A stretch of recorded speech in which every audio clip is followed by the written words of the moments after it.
Hello, Gator here from Walmart. I'm getting ready to do the Walmart challenge. I've hiked around 10,000 miles already, and my gear has changed over time. So I've gotten, more expensive, nicer, lightweight gear. But I mean, there's nothing really wrong with starting out with Walmart gear. I started out with Walmart gear, and so the Walmart challenge is to go into Walmart and try to essentially start over. If you had to only buy all of your gear from Walmart, could you do it? Would you be able to do it? So that's what I'm going to attempt today, and I want to try and get it lower weight, make sure it's good quality, or best decent enough quality, and also try to keep the price down. So that's today's challenge.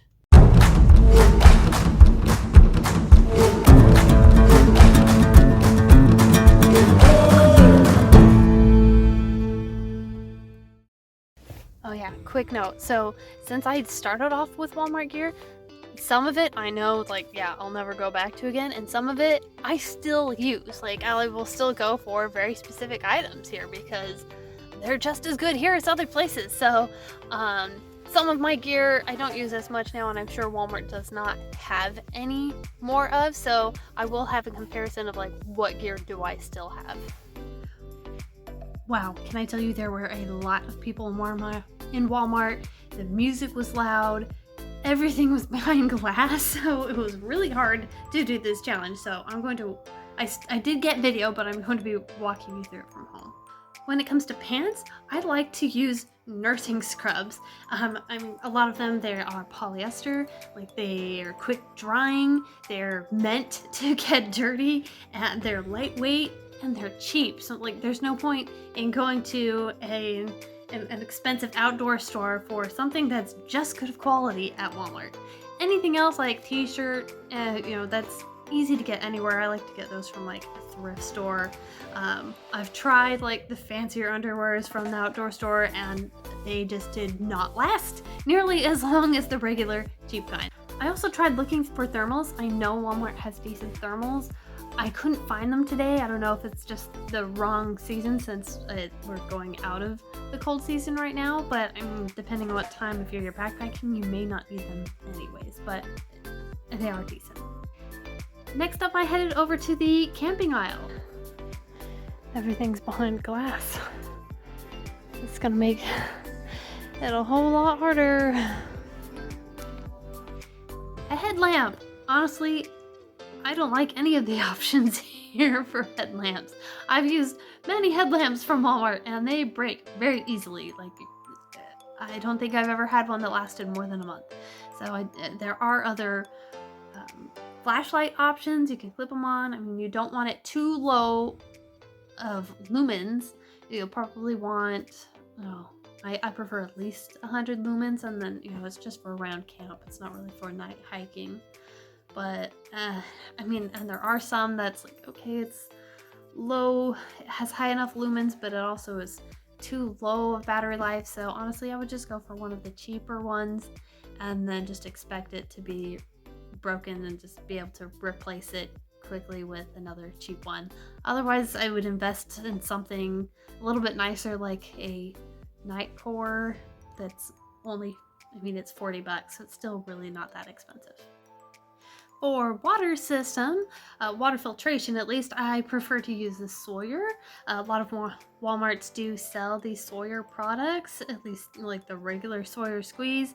My Walmart only had the Sawyer Mini, which I have used the Mini in the past, and it does work. However, it does clog up faster, and it's a whole lot slower. So when everyone else is trying to go, it's a little bit annoying, but it still works just fine. You can also use the tablets, which I usually like in combination with a filter if the water's really nasty. The trekking poles, I think they're just fine at Walmart. There's really no problem with them. If you really don't want aluminum poles, then it's going to be a whole lot more expensive, but aluminum's pretty sturdy, so they're going to last you. I hiked about 2,000 miles on the Appalachian Trail with maybe 1.5 pairs of Walmart poles, and they were wearing down quite a bit, and they're not as dirty, or they just don't last as long as some of the other nicer designs, but they still work perfectly fine. The big 3/4 backpacking items were probably my hardest picks. Backpacks, once again, these were behind glass. So trying to find a backpack, I did find that one that was about 40 liters. I've used a backpack from Walmart before. It looks like similar design. It was only, the one I have is 28 liters. I'll show you that in a second.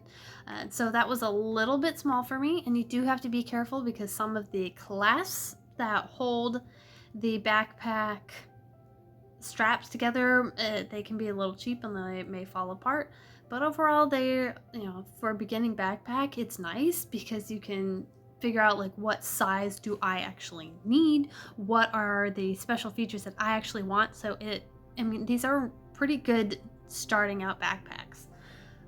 For sleeping bags, this is the one that I'm a lot more hesitant on.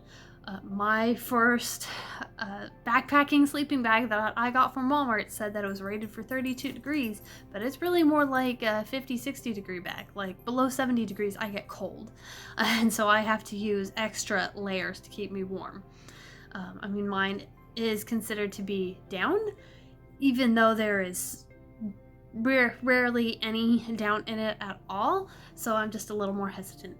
There was one that, at least it does look a little warmer without being too heavy. It was only 3.5 pounds, so not too bad.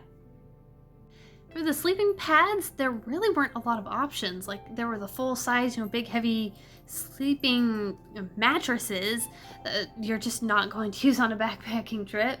Or else there were these two sleeping pads. They're pretty cheap.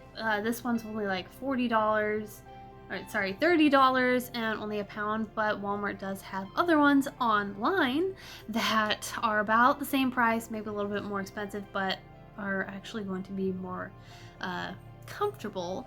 You just have to be careful with the sleeping pads, like what temperature are you going to be sleeping at, because a lot of these sleeping pads are not going to be warm enough for the cooler temperatures.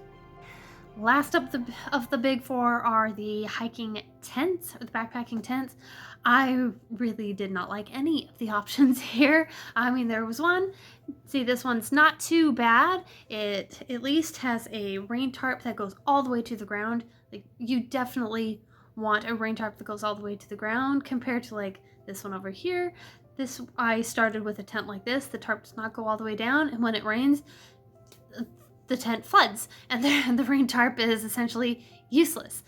The problem with this first one that does go all the way to the ground is that it was still, I think, 7.5 pounds, which is just way too heavy for my preference. Like, I do not want a 7.5 pound tent. So another option is that some Walmarts, and I think probably some other stores, they sell Tyvek.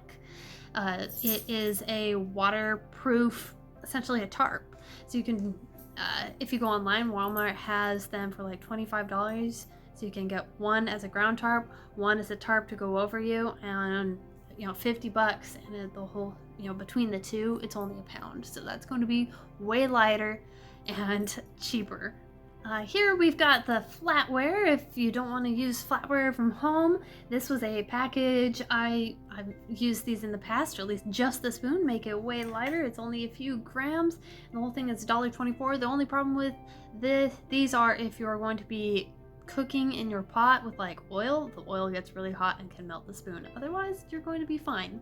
I really didn't pick out any other type of cooking system. If you really want to go lightweight, you can go cold soak, and then you can use whatever Tupperware you have at home, so you don't have to worry about getting a pot or fuel, especially since my Walmart didn't have any fuel that I liked. Now, if you do want to get like a pot and cheap fuel from Walmart, yes, they have little cans of fuel, but then getting a burner to go with it, you'll either want somewhere else, or what I have done many times in the past is I use the Sternal fuel. I know it's not everyone's favorite. Like, this is about 8 fluid ounces, but you can, like, it's a lot easier to figure out how much is left. You don't need an actual stove to go with it. Like, you can just put it on the ground, stack 3 rocks around it and put your pot on top of it. And yes, it does boil water. I've boiled water many times with this. I've made, pizzas using those. Yeah, the sterno fuel does work quite well. It's just a lot slower than other fuels, but it's pretty cheap. To go along with your food and preparation, I also recommend a paracord with a good sized carabiner. You don't want the tiny little carabiners, you want a big sized one. Why? So you can hang your food. I mean, if you're going cheap Walmart, you're not going to find, the smell proof bags or the bare canisters, and so you're going to want some way to protect your food, and a paracord is a good place to start. I would prefer her to go with at least a 50-foot rope, not the 30-foot rope. It just sounds a little bit short. You can always, take chunks off for other things. You do not need a ridiculously thick rope that can pull a boat. These ropes are pretty strong. They can hold a good amount of weight. Bigger carabiner, because that's what you need to be able to pull it up the tree. You don't want a tiny little carabiner. It's just not big enough or strong enough to do the job. The rain poncho, this is a pack of 2. These are so easy and cheap. Yeah, they fall apart easy. Oh, but I mean, this is literally what I still take on trail as just a little extra layer of rain protection. So they work, they're cheap. They seem to work better than a pack cover. So yeah, that's what I still use. Most other items you're going to want on a backpacking trip, you don't even need to get at Walmart or anywhere nicer. Like a first aid kit. You probably have band-aids at home, make yourself a first aid kit. Do you really need camp shoes? If you do, if you have flip-flops at home, you can use some flip-flops. They're not the best, but it still works. You can use the toothbrush you have. You have disposable toothpaste. You can use that. If you've got a comb and you want it for your hair, soap. You've probably got a bar soap. You can even just take a chunk off of that. So, most of the rest of the gear you should probably have on your own already. So no need to go out and buy something new. All right, time for those final numbers. So, this doesn't count the stuff that I'm assuming you already have at home, or like, cheap water bottles, like smart water bottles. So my final price of all of those items came out to $254.60, and weight came out to just over 8.5 pounds, somewhere between 8.5 and 9 pounds. So at that point, you're still technically ultralight.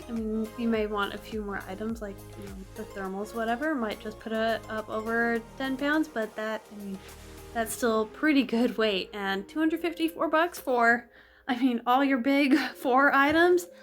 That's pretty darn good. So if you like this video, make sure to hit the thumbs up button. And if you have any questions or have any other ideas from Walmart or any other cheap places to buy backpacking gear, go ahead and leave that in the comments. Thanks for watching!